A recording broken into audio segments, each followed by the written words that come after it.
The soft slide of gloves being pulled on.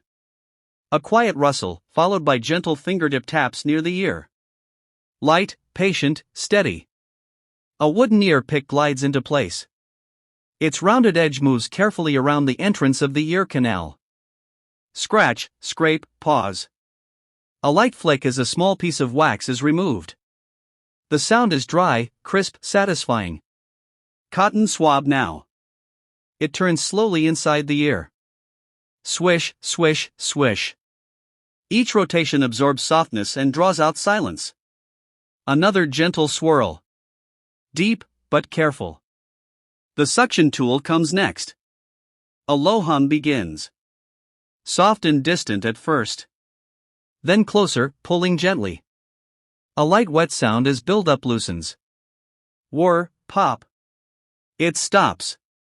Stillness returns. A brush follows. Long bristles whisper along the earlobe. Gentle strokes move upward, circling behind the ear. Soft scratching, barely audible. It moves with rhythm, left to right, again and again. The spiral tool enters. Metal meets skin with a faint tap. It twists slowly, click, twirl, flick. One more quiet crackle and the job is almost done. A final cotton swab.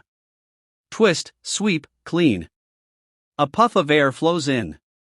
Soft whoosh.